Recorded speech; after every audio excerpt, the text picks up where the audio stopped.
नमस्कार, आप देख रहे हैं सिटी पोस्ट लाइव। मैं हूं सृष्टि राज। आपातकाल की 50वीं वर्षी पर भारतीय जनता पार्टी देश भर में कांग्रेस की नीतियों और 1975 के फैसलों के खिलाफ जन जागरण अभियान चला रही है। इसी कड़ी में पूर्व केंद्रीय मंत्री और हमीरपुर के से सांसद अनुराग सिंह ठाकुर मंगलवार को बिहार के मोतिहारी पहुंचे, जहां उन्होंने आयोजित कार्यक्रम में आपातकाल को भारतीय लोकतंत्र पर काला धब्बा बताते हुए कांग्रेस और गांधी परिवार पर जमकर निशाना साधा है।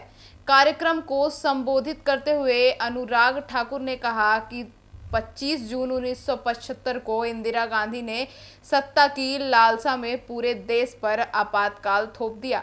लाखों निर्दोष लोगों को जेलों में ठूस दिया गया, प्रेस की आज़ादी छीन ली गई और न्यायपालिका पर भी नियंत्रण की कोशिश की गई। यह भारतीय लोकतंत्र पर कभी ना कभी मिटने वाला काला धब्बा है। आगे सुनिए और क्या कुछ कहते नजर आए। ना इन्होंने संविधान को माना, ना बाबा साहब अम्बेडकर को माना। आज देखिए, जयप्रकाश नारायण जी जेपी जी के नेतृत्व में पूरे देश भर के युवाओं ने हुंकार भरी थी इंदिरा गांधी के तानाशाही रवैये के खिलाफ।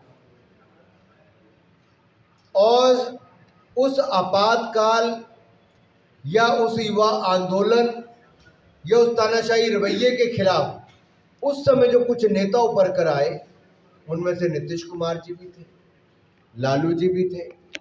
लालू जी ने कोख में से तो जन्म लिया इमरजेंसी के आंदोलन से, जेपी जी का समाजवाद का नाम लेकर। लेकिन आज वही लालू प्रसाद यादव जी एक मजाक बन के रह गए। वो कांग्रेस की गोद में जाकर लालू प्रसाद यादव जी बैठ गए और अंबेडकर जी को अपने पांव में रख दिया।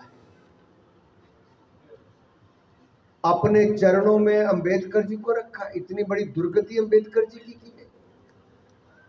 जैसे कांग्रेस ने अंबेडकर जी को चुनाव हरवाए, कांग्रेस ने अंबेडकर जी के संविधान को तार तार किया, कई बार संशोधन उसमें किए, उसकी आत्मा को खत्म करने का काम किया। आज वही कांग्रेस और लालू प्रसाद यादव जी इकट्ठे होकर आज एक बार फिर बिहार की जनता के साथ खिलवाड़ कर रहे हैं। लेकिन बिहार की जनता न कांग्रेस की दमनकारी नीतियों को भूली है, न उनकी सत्ता पिपाशा को भूली है, और ना ही तानाशाही रवैये को भूली है। और इसका चौथा जिरता है लालू जी का जंगल राज। न कांग्रेस और न बिहार की जनता उसको आज भूली है। धन्यवाद। सर, इस आपातकाल का विरोध किया, कुछ बोल नहीं रहे हैं, बल्कि आप लोग तो सवाल पूछ रहे हैं कि पहलगाम हमला हुआ और आप लोगों ने सीज फायर ट्रम्प के कहने पे आप लोगों ने किया। बड़ा सवाल ये खड़ा होता है कि ऐसी कौन सी मजबूरी है कि विपक्ष के कुछ नेताओं को बार बार पाकिस्तान के बोल बोलने जरूरी है। पहले एयर स्ट्राइक पर सवाल खड़े, फिर सर्जिकल स्ट्राइक पर सवाल खड़े किए, अब ऑपरेशन सिंदूर पर सवाल खड़ा करते हैं। पहले डोकलाम में जो हमारे सैनिकों ने शानदार मुंह तोड़ जवाब चीन के सैनिकों को दिया, उस पर प्रशंसन खड़े किए। लेकिन बंद कमरे में राहुल गांधी जी चीन के अधिकारियों से मीटिंग करते हैं, चीन का फंड अपनी राजीव गांधी फाउंडेशन के लिए लेते हैं। लालू जी के होंठ तब सिल जाते हैं। जब बिहार से नौजवान सेना में देश की सीमाओं को रक्षा करने के लिए अपनी शहादत देते हैं, वहाँ तो ये नहीं जाते, लेकिन सैनिकों के शौर्य पर प्रशंसन खड़ा करते हैं, उनके पराक्रम पर प्रशंसन खड़ा करते हैं। ये अपने आप में कांग्रेस और आरजेडी की मानसिकता पर सवाल खड़ा करते हैं। और पाकिस्तान के नेता जब लोकसभा के चुनाव में इन्हीं कांग्रेस और विपक्ष के नेताओं के पक्ष में बयान देते हैं, तो अपने आप पता दमनकारी नीतियों के, सत्ता पिपाशा और तानाशाही मानसिकता के 50 वर्ष पूरे हुए। लोकतंत्र पर यह लगा ऐसा काला धब्बा है जिसको कभी नहीं मिटाया जा सकता। नाम है इमरजेंसी, आपातकाल।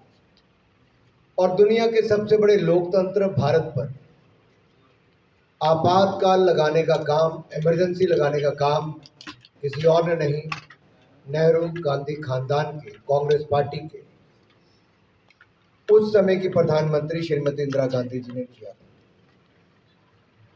देश आज भी इस अन्याय, अत्याचार और तानाशाही रवैये को नहीं भूला है।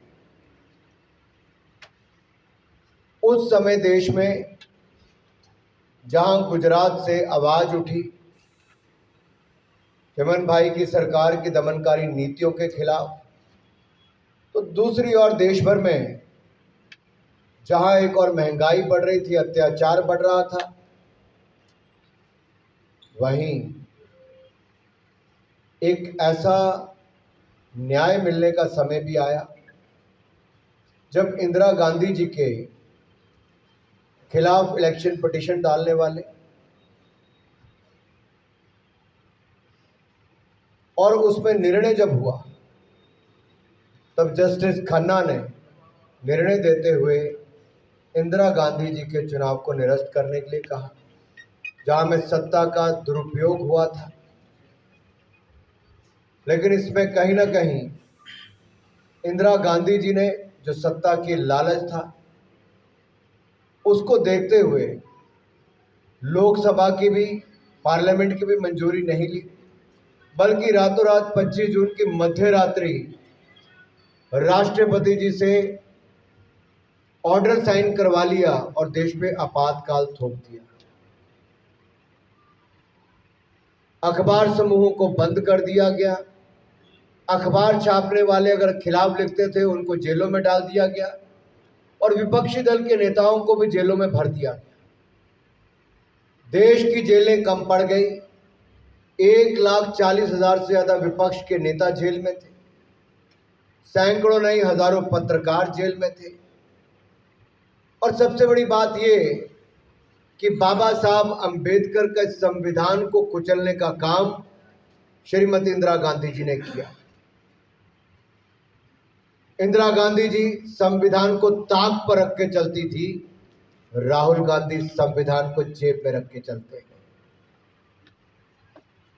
समय बदल गया, 50 साल बीत गए, लेकिन कांग्रेस की तानाशाही सोच, संविधान विरोधी रवैया, बाबा साहब का अपमान, ये लगातार कांग्रेस की सरकारों में और कांग्रेस के नेतृत्व में होता रहा। आप आज भी देखिए, कांग्रेस की किसी सरकार में अगर कोई सोशल मीडिया पे कुछ लिख देता है तो जेल में डाल दिया जाता है। समाचार पत्र या टीवी चैनल कांग्रेस के खिलाफ अगर न्यूज चलाते तो उसका बहिष्कार कर दिया जाता है। कानून बदलने का प्रयास आज भी कांग्रेस की सरकारों में किया जाता है और ये कांग्रेस को आदत पड़ गई थी, मुंह में खून लग गया था संविधान को कुचलने का, श्रीमती इंदिरा गांधी जी के समय से, जिनके तानाशाही रवैये के कारण भारत के संविधान की आत्मा को ही निकालने का काम। यानी कि इमरजेंसी के समय जो जो निर्णय उस समय इंदिरा गांधी जी की सरकार ने लिए, उस पर कोई प्रशंसन खड़ा ना हो, उसका कोई रिव्यू ना हो, तो संविधान में संशोधन कर दिए। प्रधानमंत्री और उच्च पदों पर बैठे व्यक्तियों को न्यायपालिका भी उनके खिलाफ कोई निर्णय न ले और वहां केस न लगे, उस पर नया कानून बना दिया। अरे धारा 356 का इतना दुरुपयोग कांग्रेस ने किया कि देश में सैकड़ों बार राज्य की सरकारों को गिराने का काम इस गिरी हुई कांग्रेस पार्टी ने किया।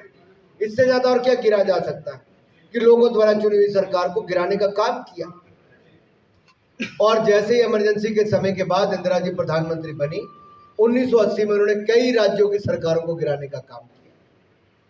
यहां तक कि जस्टिस खन्ना जो सबसे वरिष्ठ थे, उसके बावजूद उनको चीफ जस्टिस नहीं बनने दिया गया।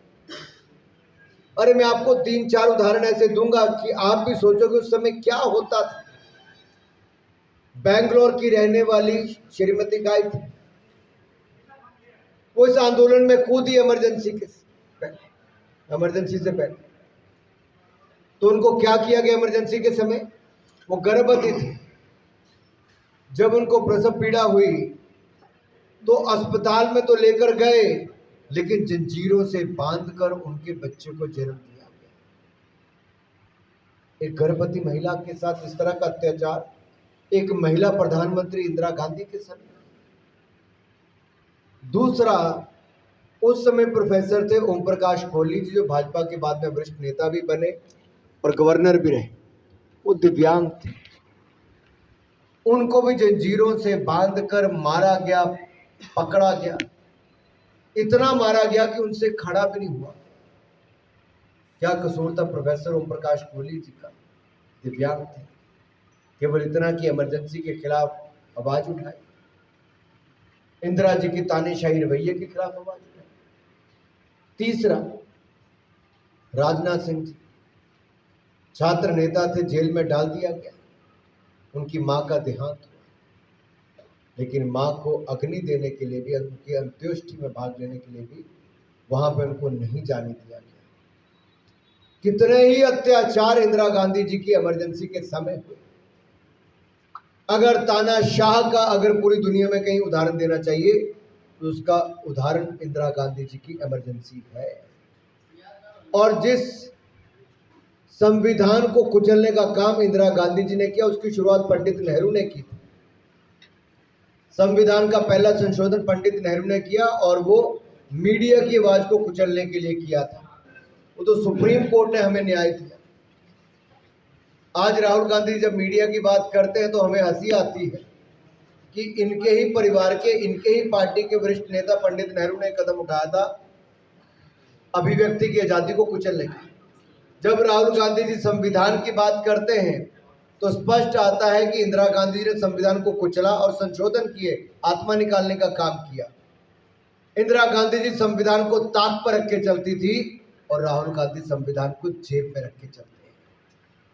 और यही पार्टी जब वो 60 साल सत्ता में रही, आज जो संवैधानिक संस्थाओं पर प्रश्न खड़ा करती है, चुनाव हारती है तो कभी कहती है इलेक्टोरल रोल में गलती थी, इलेक्शन कमीशन की गलती थी, कभी कहते हैं ईवीएम खराब थी या ईवीएम नहीं होनी चाहिए, तो एक के बाद दूसरा बहाना कांग्रेस पार्टी ढूंढती है। सच्चाई ये है कि कांग्रेस सत्ता से बाहर रहकर वही हाल है जो बिन पानी मछली का होता है, तड़पती है। बिहार के मुख्यमंत्री हैं, एनडीए सरकार के मुख्यमंत्री हैं और एक लोकप्रिय नेता हैं जिन्होंने बिहार को पिछले कई वर्षों में आगे बढ़ाया है, विकास करवाया है। और मैं तो अपना उदाहरण देके कह रहा था कि जब मैं युवा मोर्चा के अध्यक्ष के नाते 2010-11 से आना शुरू किया, उस समय क्या हालत थी, आज क्या हालत है।